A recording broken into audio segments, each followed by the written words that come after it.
얘기를 하니까 그 갱부도가 있을 것이다. 물이 어떻게 생겼고 어디에 연결되어 있고 그래서 이제 갱부도를 찾으려고 하니까 국내에는 없었어요. 그 당시에 우리 이 물을 마지막까지 소유했던 대한중섭 그러니까 지금은 이제 대구택입니다.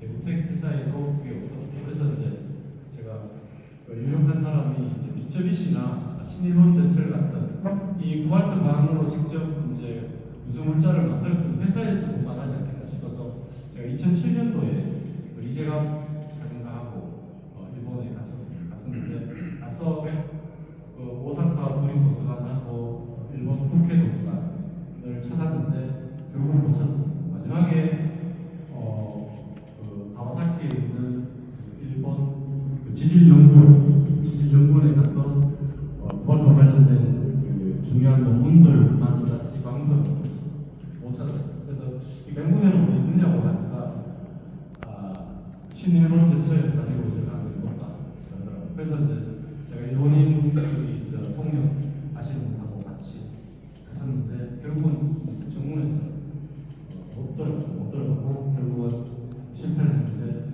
이 쿠알트 광산의 갱부를 찾아야만 이 학살이 어디에서 자행됐고 그리고 여배들이 어디에 묻혀 있는지 정확하게 알 수 있을 것 같은데 지금은 그까지 이제 미완의 작업을 하고 있습니다.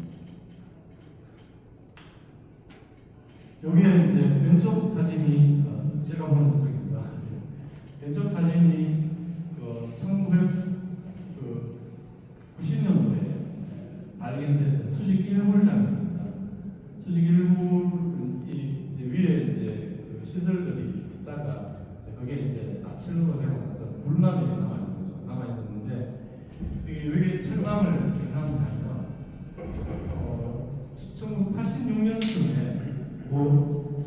이 광산 바로 옆에 그 국제광학이라고 안경공장이 들었었어요. 안경공장이 들었었는데 이 안경공장을 건설하는 과정에서 수많은 유해물이 나왔고 그 이제 중장비 기사가 나오는 대로 모아서 이제 모아놨다가 이제 가만히 불태우고 이랬는데 나는 도저히 이 일을 못하겠다. 그러니까 집에 가면 또 사장이 가서 이제 돈을 부축해 불러와가지고 그렇게 하는 과정에서 수많은 가마니로 벽가마니가 나왔더라고요. 그것들 전부 다 불태웠어요. 그러면서 이제 공장이 가동이 됐는데 국제광학은 대구가 원래 안경 공장이 좀 유명합니다. 그래서 거기에서도 한 두 번째 정도 규모의 큰 광산 안경 공장인데 직원이 엄청 많았어요. 근데 그 직원들이 낮에 점심을 먹고 가면 쉴 데가 없어요.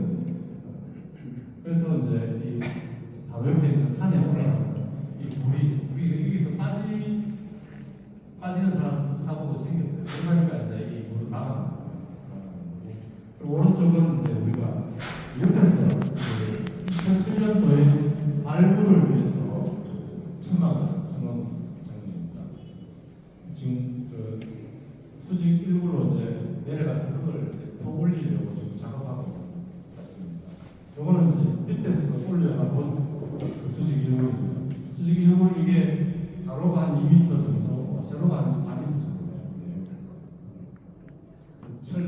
철 이제 계단을 타고 내려가서 이제 흙을 파올렸어요. 왜냐하면 여기에 이제 1,600명 정도가 학살됐다고 하니 타고 내려가면 바로 유해를 찾을 수 있지 않을까 싶어서 이 시설을 설치하고 내려가는데 1년에 한 몇 개월 동안 계속 흙을 다 올렸는데 유해가 안 나와요. 그래서 이 수직 일부는 이제 포기를 했죠. 그리고 다음 요 슬라이드는 뭐냐면 요거는 이제 수평 1굴입니다. 수평 1굴이 지금 철문으로 막혀있죠. 이 막혀있는 이유는 아까 국제광학이 한 3년, 5년 정도밖에 가동을 못하고 돈을 받았어요. 그리고 이후에 폐허처가 남아있었죠. 그러다 보니까 폐공장의 상태로 왔는데 그 옆에 굉장히 항상 현장에 있으니까 뭐냐면 악령 공장 괴담 이런 것들 때문에 그 젊은 사람들, 청년들이 여기 와서 담력 테스트도 하고 자기들 피체험도 하고 특히 무속인들이 여기 와서 엄청나게 해석을 많이 했어요. 그래서 저희들이 이 천문을 마음처럼 하고 그리고 다음 이 사진은 수직 2굴입니다. 수직 1굴에서 바로 10m 정도 떨어져 있는데 이 밑에서 광맥을 다 캐다 보니까 이게 지표면까지 뚫어져 나왔어요. 그래서 이 입구는 자연물처럼 생겼습니다. 그런데 밑으로 내려가면 그 광맥과 연결되죠. 이 굴에도 분명히 유해가 있기 싶어서 저희들이 이제 이 굴을 한번 찾아보려고 막장 전문가, 동물 전문가, 동물 탐사 전문가 석동일 교수를 저희들이 이제 수배를 해서 내려보냈어요. 이분이 한 3일 정도 하다가 난 도저히 이어서 못하겠다 해서 그만두고 가버렸어요. 그만큼 이 굴이 생기게 됐죠. 요거는 이제 멀리서 본 수평 2굴 입구입니다. 위험탑이고요. 요거는 이제 41년도에 매일신고 코발트 광산이 발견됐던 기사, 그리고 오른쪽은 그 55개의 회사가 일본 군수에서 지정됐다는 기사입니다.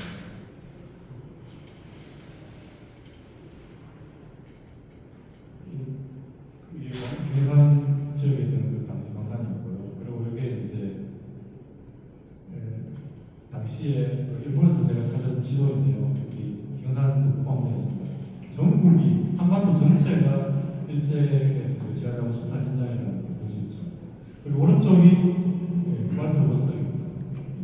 여러분 생각하면 코발트 원석이 파란 줄 알잖아요. 근데 이 광맥을 그대로 부숴갖고 이걸 이제 우리가 안료로 했거든요. 안료로 해갖고 구웠을 때 여러분들이 생각하는 코발트 빛이 납니다. 실제로 이 원석 자체는 식품으로죠. 이게 이제 당시 같은 요거는 이제 코발트 방산에 대한 광업권 자료입니다. 자료가 보면 70몇 년도에 없어진 거죠. 자, 그러면 이제 코발트 방산의 성격들, 학살의 성격들을 짚어보겠는데, 이 인간이 학살은 뿌리. 그러면 이 인간이 학살을 왜 자행할까, 전 세계적으로? 이건 결국은 뭐냐면 제국주의의 산물이죠. 특히 이제 제국주의라는 게 이제 15세기, 18세기는 그 유럽이 아프리카, 인도 지역을 식민지로 삼았고, 그리고 19세기, 20세기까지는 일본, 이탈리아, 독일, 소련, 미국이 제국주의 정책을 시행하고요. 현재는 이 제3세계에 대한, 특히 아프리카, 아시아에 대한 기술 원조, 경제 원조 이런 걸로 위장된 제국주의가 지금 되고 있죠.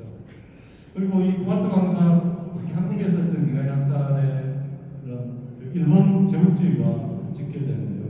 제가 왜 일본 청산하지 못한 역사를 몇 됩니다. 우리가 일제잔재를 청산하지 못했기 때문에 한국전쟁 시기에 민간인 학살을 오였었다라고 얘기하면 이 학살 과정을 지켜보면 분명하게 드러납니다. 일본이 1936년도에 조선 사상범 보호관찰령을 제정하게 됩니다. 이거 뭐냐면 조선 사상범이라는 것은 1차적으로 독립운동가들입니다. 독립운동가들을 보호관찰합니다.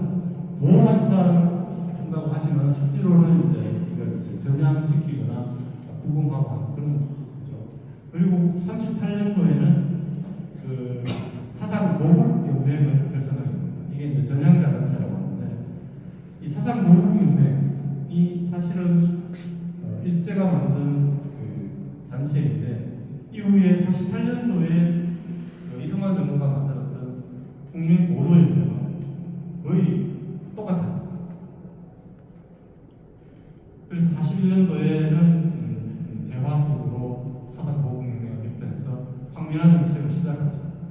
그리고 41년 2월 달에는 조선사상법 예방불금령이 제정됩니다. 이 예방불금령이 결국은 뭐냐면 한국전쟁 시기에 일어났던 그 예비 금속하고 똑같은 역할을 하게 된 거죠. 그래서 그 이승만이 이제 그 일제가 우리 독립운동가들 사상가들의 어떤 똑같은 정책이었습니다. 그래서 48년 12월 달에 국가보안법을 제정하고 49년 6월 달에는 국민보도위원회를 결성했고, 그리고 49년 11월 달에는 자액 세력 자수기관을 설정합니다. 그리고 50년 6월 25일 날 전쟁이 발발하자 내부를 취한 명의로 전국의 요시 차지 단속 및 형무소 경비권 긴급 조치를 발동하게 되죠. 그리고 6월 28일에는 대통령 임급 명령 1호로 비상사태 하에 범죄 처벌에 관한 특별 조치령을 내립니다. 그리고 6월 29일에는 불순분자 후속의권, 30일에는 불순분자 처리 후속 처리의권을 하다하고, 그리고 7월 8일에는 포고령 1호로 개헌령을 선포하죠. 그리고 7월 11일에는 불순분자 공고의권이 이제 하다해 됩니다. 결국은 뭐냐면 조선사상법 예비 구법령, 일제가 만든 그 법령을 이제 유사하게 차용을 해서 일제가 이승만 정부에 반대했고 반전 반대, 그리고 단독 정부 반대, 그리고 요식 그 선거 반대, 이런 그 이승만 정부에 반대했던 사람들을 이제 불순문자로 해서 처리하는 거죠. 근데 이게 이제 왜 그러면 단순히 제도만 가져가느냐? 그런 건 맞는 것 같아요. 이게 이제 평상시에 사상권들을 철저히 관리하다가 유사시에 처리한다. 이게 이제 일제의 정책이 있어요. 그래서 이런 것들을 그대로 이제 차용한 거죠. 사실 일제 때 히로시마, 나가사키 원자폭탄이 투하되기 전에 한 5만 명 정도를 태평양에 수장시킬 계획을 갖고 있었어요. 그런데 자기들이 생각하는 것보다 빨리 전쟁이 끝나게 돼서 옮기지 못했어요. 그런데 그게 이제 결국 뭐냐면 이승만 정부에서 실체에 옮기게 된 거죠. 비상사태 1호 조치가 뭐냐면 이렇게 있어요. 소련군과 미 영군이 상륙하면 공산주의자와 민족주의 요식차진들을 예비금속하고 전선이 경찰서에 가까워지면 후감을 옮기고, 만약 여유가 없으면 적당한 방법으로 처리가 되고 학살이죠. 이런 어떤 그 맥락 속에서 학살이 자행됩니다. 근데 지금까지 우리가 사실은 용어에 흥분하게 써왔는데, 앞으로는 민간인 학살, 양민학살에 대한 용어를 좀 정립할 필요가 있을 것 같아요. 한마디로 말하면 양민학살은 틀린 용어입니다. 왜냐하면 이 양민은 뭐냐면 일제가 만든 일제가 식민 통치를 용이하기 위해서 비민 분리 정책을 썼거든요. 그래서 공비는 무장 독립운동자, 그리고 양민은 일반 조선인을 양민이라고 이야기합니다. 우리가 지금까지 계속 그 양민 학살이라고 해요. 수창기 양민 학살이라고 얘기했던 것들은 뭐냐면 우리는 죄가 없어, 죄도 없이 그냥 억울하게 죽었어, 이런 것들을 이야기하기 위해서 처음에는 무조건 시민사회조차 양민 학살이라고 얘기했어요. 근데 사실은 이 용어 자체가 일제가 만든 용어라서 우리가 이걸 쓸 필요 없을 것 같고, 민간인 학살이라고 하겠습니다. 이 민간인 학살이라는 그 유엔에 따르면 전쟁 시기에 총을 들지 않는 모든 민간인들, 그래서 군인을 제외한 모든 사람이 민간인입니다. 그 사람이 공산주의자건 자익세력이건 그건 상관없이 총을 들지 않는 사람은 전부 다 민간인으로 간주하고 저는 중에서 그 이야기는 잘못된 걸로 알고 있습니다. 말씀 중에 죄송합니다만도 제가 당시에 현장에 조사를 했고 또 60년대 현장에 있었는데 양민은 그 지역에 사는 것을 양민에다 했고 민간인은 피난민 중에 군인 가족도 있고 이렇게 섞이니까 민간인을 구분해서 그래서 민간인이라 했습니다. 그것이 잘못 정리된 것 같습니다. 예. 예. 자, 그래서 우리 이강단 의원께서 또 이제 민간인과 연계에 대한 또 다른 말씀하셨는데 오늘 또 저희들이 또 참고를 해서 하겠습니다. 그거는 확실합니다. 예. 그 지역에 사는 사람을 학살한 것을 양면 학살이라고 했습니다. 그 지역에 거주하는 것을. 그다음 피난민 중에 구분하기 위해서 민간인을 그걸 이제 구분시킨 겁니다. 그거는 차이입니다. 예, 알겠습니다. 예. 지금 이제 국민보도연맹이 곧 이제 빨갱이로 인식된 시대에 유족들이 그나마 억울함을 호소할 수 있는 유일한 게 우리 아버지는 남북 국회의장도 그런 무관 시민이었다. 그게 이제 용어에서 이제 비롯된 거죠. 지금 이제 국발통상에도 보면 위험산들 태극기가 꽂혀 있습니다. 이런 것들이 바로 이제 그런 피해의식들을 적응하는 거죠. 결국은 뭐냐면 이 민간인 학살은 민간인 학살의 시발점은 결국은 우리 사회에 뿌리있던 네트 컴플렉스 이게 이제 시발점이 바로 민간인 학살을 하는 거죠. 그리고 이제 이 민간인 학살을 왜 제국주의라고 얘기했냐면 제가 2001년 6월달에 뉴욕에 코리아 국제전범센터 유족들 같이 참석했습니다. 그때 우리 법정의 수석 검사가 누구냐면 미국 존슨 대통령 시절에 법무부 장관했던 렌지 클라이 이 사람이 얘기했던 겁니다. 마지막 선포를 하면서 무려 300만 명이 죽은 한국 전쟁은 미국에서는 잊혀진 전쟁입니다. 한국 전쟁의 본질은 인종 말살 정책이 있다. 미국의 목적은 한반도의 한민족의 독립과 자유가 아니라 향후 아시아에서 가질 정치, 경제적 이익을 찾는 것이었다. 이렇게 딱 정의를 한 바 있습니다. 그런데 그걸 이제 입증하는 것들이 이제 한국 전쟁 시기에 생산되었던 미군의 작전 지침입니다. 보면 흰옷을 입은 사람들을 공격해라. 그리고 미군 진지로 접근하는 모든 피난민들을 우리 공군이 이총 공격을 하라. 그리고 8월 15일 날 보면 미 육군성 공보단 담당관이 폭격에 관한 언론 발표문 작성 시에 집이나 마을 대신 군사적 목표물이라고 발표해라. 이렇게 얘기했고 그리고 게이 장군은 모든 피난민은 사냥감이라고 얘기했다고 합니다. 그리고 또 50년 12월 30일 보면 1기병 사단 7년대 할 때 1기병 사단이 지구 8군의 전식입니다. 밤에 흰옷을 입은 사람은 누구냐고 물어보지 말고 그냥 타살하라. 명령을 지키지 않은 중대장은 오직 해임시키라. 이렇게 명령을 합니다. 그리고 또 이런 일이 또 있었습니다. 어떠한 피난민 무리도 한강을 건너지 못하게 하라고 하면서 명령을 지키지 않은 부대와 장교에게 $100의 벌금을 물게 할 것이라는 이런 기록도 있습니다. 이런 기록들로 송환했을 때 미군은 당시에 한국전쟁 시기에 8명에서 10명 정도 흰옷을 입은 민간인을 무조건 사냥감처럼 단수에 사살하고 어기면 불이익을 줄 만큼 민간 사냥에 열어 올렸다. 그래서 한국전쟁 시기에 우리 한반도 조선인들은 한민족은 민간인이라 단지 군사적 목표였다. 요게 이제 대구에는 자신은 정확하게 위치는 정확하지 않지만 대구에 있었던 학살 현장입니다. 아마 가창으로 추정이 되는데요. 이거는 이제 2000년도에 이도영 제비 학자 이도영 박사가 미 국방성에서 찾은 자료 사진입니다.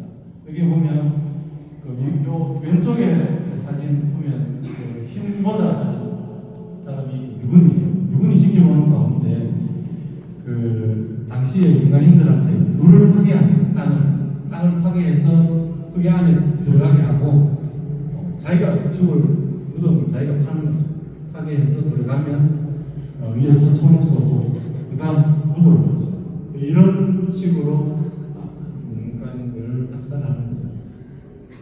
그 학살의 전초, 대비군속 뭐 이런 것들은 제가 이제 아까 좀 얘기했으니까 그러면 그 피학살자들은 누구였던가?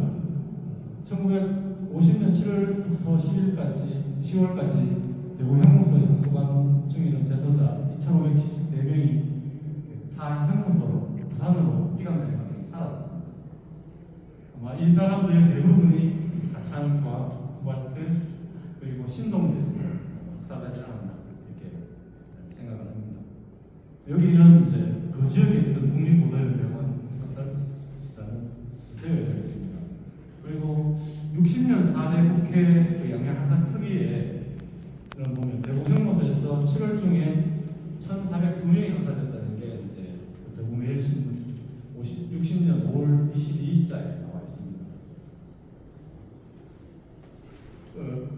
그러면서 이제 그 3.15 부정선거 4.19 이후에 이제 그 작년 자유당 정권이 이제 무너지면서 전국유족회가 구성됐습니다. 전국유족회에서 당시에 집계했던 자료가 뭐냐면 그 경북이 22만, 경남 25만, 전남 21만, 총 114만 명이 그 민간인들이 전쟁 시기에 학살됐다고 집계를 했습니다. 114만 명이라고 하면 그 당시에 그 남한의 그 인구가 2,500만 정도입니다. 근데 보통 한 가정에 5명, 작게 잡더라도 500만 가구가 됩니다. 그죠? 그러니까 500만 가구 중에 100만 가구가 피해자가 있다는 거예요. 5명 중에 1명은 피해자라는 거죠. 저는 여기에 한 30명 정도 작가분들이 계시는데 자기가 유족인 분도 계시겠지만 유족이라고 모르는 분들도 있을 거예요. 대부분이 특히 뭐 외가의 외할아버지 또는 뭐 우리 할아버지 이런 분들 돌아가시는 거에 대해서 얘기를 해주지 않습니다. 집에 오늘 가셔서 물어보세요. 혹시 우리 외삼촌이나 외가의 또는 뭐 우리 큰아버지나 작은아버지 중에 그 한국 전쟁 시기에 행방불명된 사람이 있느냐고 물어보세요. 그러면 아마 어렵게 입을 떼시는 분들이 있을 거예요. 그만큼 우리는 이 한국 전쟁 시기에 많은 분들이 학살된 겁니다. 요게 이제 6월 20일자 5월 20일자 매일신문입니다. 여기 보면 제목이 이렇게 있어요. 풍경의 신명이 인계 대구 형무소 수감자 명단 이래갖고 여기에 1,402명이 나와 있어요.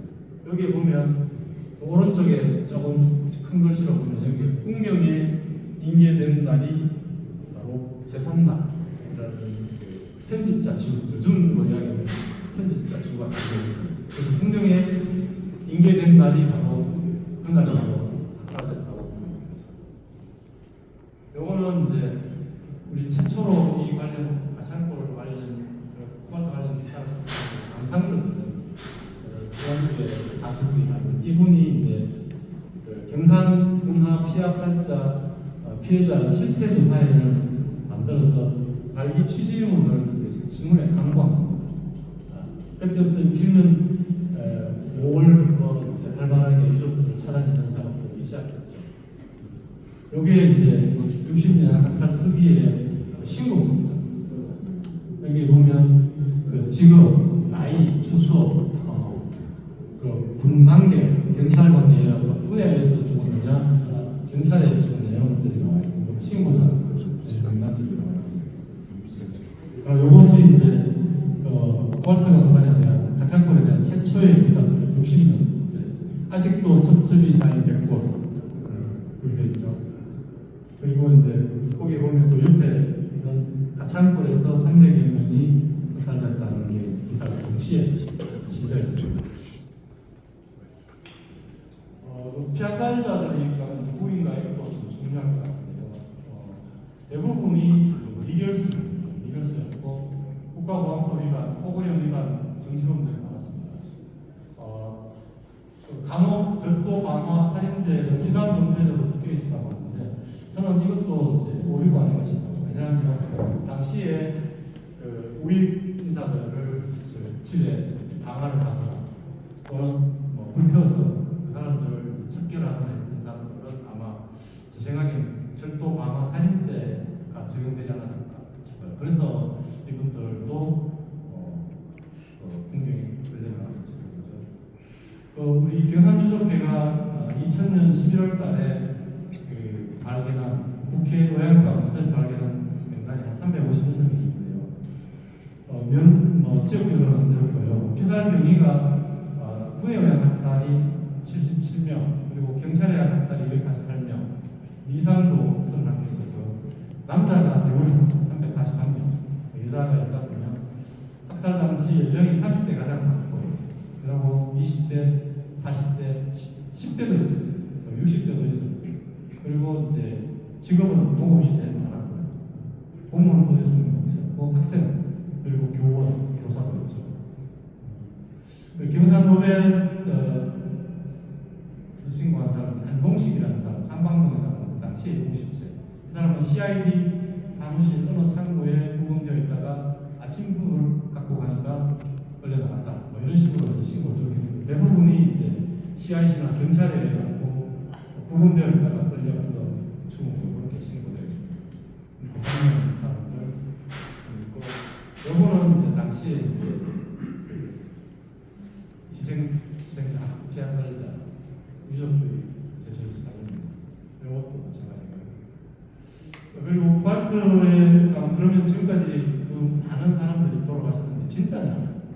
라고 묻는 사람들이 많았어요. 특히 이제 그 2000년 1월 달에 대구 MBC, 서울 MBC의 이채영 PD가 3,500명 죽었다 하는데 진짜 맞습니까? 없더라고요. 우리도 확인하지 못했지만 개연성이 있다. 그래서 이제 발굴해보자 이렇게 해서 발굴했는데 실제로 이 쿠와트 광산에서 유해 발굴은 지금까지 7차례 진행됐습니다. 50년 7월 8월 9월 달에 학살이 일어났다면 60년 6월 달에 수직굴에서 유해 확인을 했다는 유족에서. 그런데 얼마나 그때 개체가 됐는지는 몰라요. 그리고 그러고 나서 저희들이 기록하고 있는 최초의 발굴은 2001년 3월 9일에서 3월 11일까지 MBC에서 진행했는데 그때 유해 49를 수습을 했어요. 이때 당시에 감정하신 분이 세대 고려학교고요. 그리고 2003년 4월 달에는 대원골에서 20점, 그리고 2005년 8월 달에는 맨 대원골에서 유해를 49점 저질렀습니다. 이거는 뭐냐면 쿠와트 광산은 그 공간이 경산시가 외산을 유치해서 드물고 골프장을 만들려고 했어요. 근데 골프장 도면을 보니까 이 쿠와트 광산에서 중요한 수직 1굴, 2굴, 수평 1굴, 2굴이 다 포함되어 있어요. 거기로 입구를 해가지고 거기에 클럽하우스를 짓고 36홀짜리를 만든다는 계획이 경산시에 전수가 있는데 경산시에서 그 땅 전체 한 50만 평 중에 20만 평 정도 경산시유지였는데 그걸 헐값에 팔았죠. 그래서 이제 저희들이 이제 이거 큰일 났다 이러면 쿠와트 광산이 없어진다. 이래서 저희들이 그 입구에서 이제 항의 시위를 시작했죠. 그래서 쿠와트 광산 1굴, 2굴, 수평 1굴, 2굴, 수평 1굴, 2굴을 여기는 절대 안 된다. 이걸 저책해달라. 이렇게 해서 그걸 이제 막아내고 입구를 지금 현재 있는 입구로 돌렸어요. 돌리다 보니까 골프장 규모가 36홀에서 27홀로 줄어들었습니다. 안 그랬으면 이 골프장, 경산 골프장은 이 현장 사라졌어요. 요게 이제 그 2005년도에 왼쪽 사진은 그 학생들하고 같이, 영남대 학생들하고 같이 그 대원골, 지금 이제 골프 골프장 조성을 어떠셨던 영국골을 발굴한 현장입니다. 저 왼쪽에 모자 안 쓴 저 친구가 그 노영석 박사입니다. 그 당시에 노영석 박사가 영남대학교 물리학과 석사 과정이었는데 이 친구가 그때 이제 전문가라고 하는 사람이 없어서 노 박사한테 이제 일을 맡겼어요. 그래서 발굴한 장면이고 그 오른쪽 사진은 중간에 써 있는 분이 돌아가신 그 이태준 회장님이고 그 오른쪽에 빨간 옷을 입은 이분이 바로 그 석동일 동굴 탐사선 전가인데 이분 우리가 수직 2구를 발굴할 때 우리가 들어가기 전에 이제 고사를 지내고 들어가갖고 나와서 유해 수습한 사진입니다. 그리고 이 사진은 수평 1굴, 지금은 이제 막혀 있습니다. 막혀 있는 수평 1굴에 수직 1굴에서 흘러나온 유해를 수습한 장면. 돌 무더미에 갈비뼈하고 두개골하고 섞여 있죠. 그리고 이거는 이제 수평 2굴, 지금 현재 발굴이 진행되고 있는 지역의 유해를 수습해서 지금 이제 박스에 넣는 거고요. 요거는 이제 이태준 회장님하고 우리 장봉수 의사가 대원골에서 발굴한 장면입니다. 그리고 이 유해는 2008년도에 우리가 유해 이제 발굴 보고회 할 때 나온 사진입니다. 그리고 요거는 발굴 현장에서 나왔던 칼빈, 그 레몬 탄피. 그래서 지금까지 총 그 국가에서 한 3번, 그리고 민간에서 3번 해 한 16번 정도 했는데 지금까지 총 한 529 정도 유해가 수습됐습니다.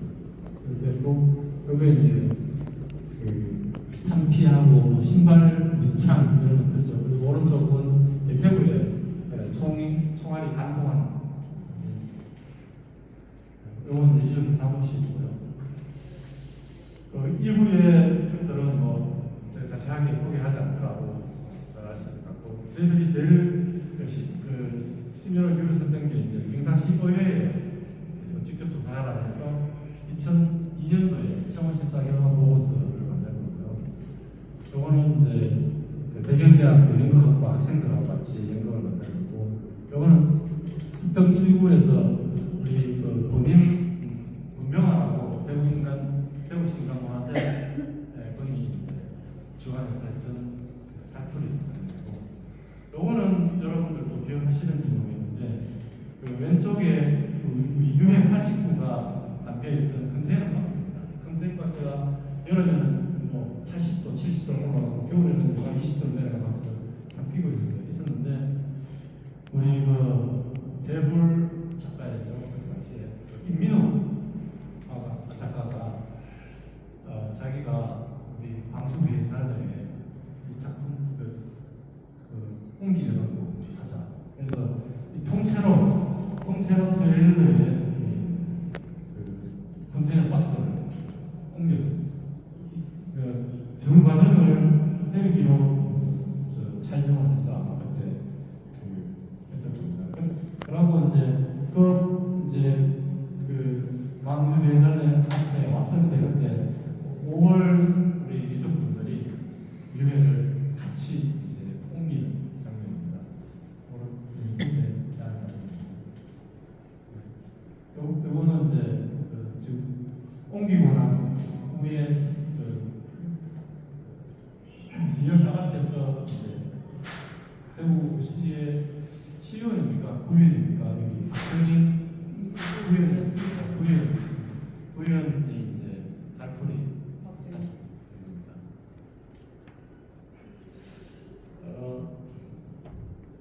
근데 이제 발굴도 되고 이제 진실 규명도 됐지만 사실은 지금부터 사실 더 중요하고요.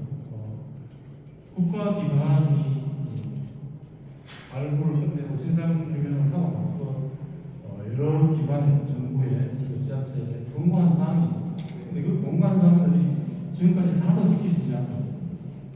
이거는 국민의 생명과 재산을 보호해야 할 의무가 있는 국가가 무고한 민간인을 유사시 발생할 수 있는 위협 요소를 제거한다는 계획하에 법적 절차 없이 습관적으로 사살하고 그 후 지금까지 이족들을 슬픔과 고통 속에 살아오게 한 데 대해 진심으로 살아가는 것이 필요하다고 권고를 했어요.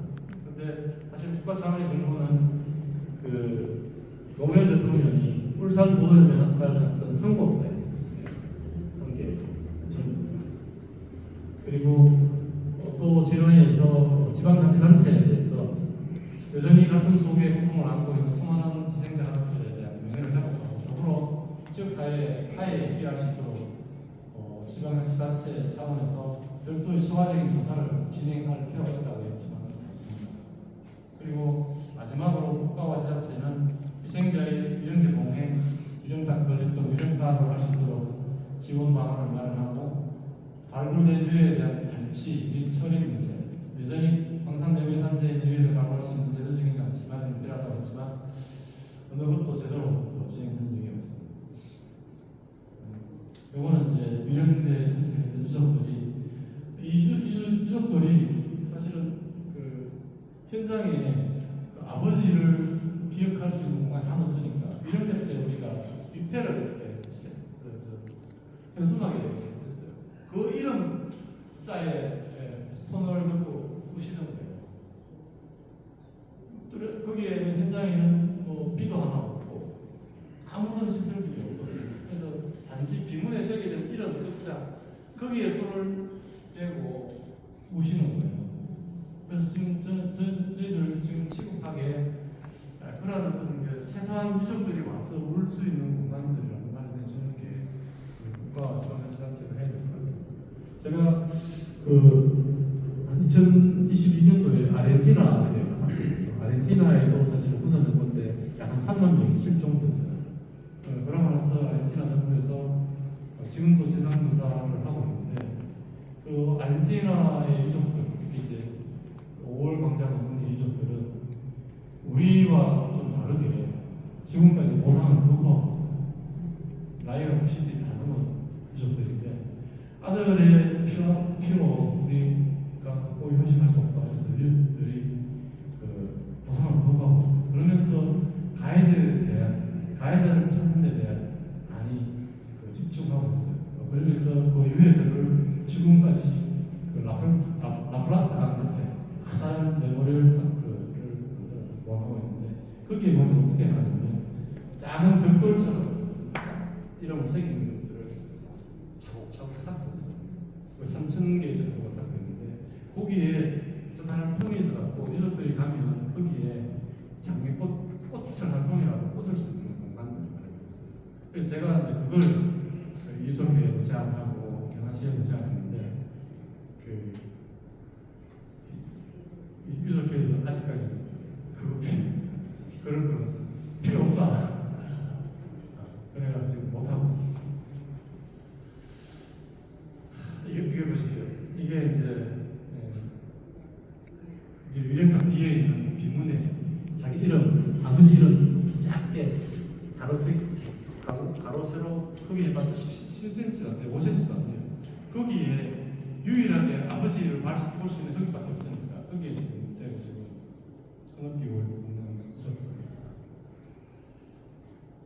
사실은 제가 이 고성상을 어쨌든 기억의 공간으로 만들기 위해 가지고 여러 차례 이렇게 사진을 들여서 이렇게 공원을 한번 만들어봤어요. 요거는 공간은 한 2,000평 정도 됩니다. 그 노건리에 300원 들여서 지금 하고 있는 게 뭐냐면 그 10월달에 로즈리 장미 축제를 하고 있어요.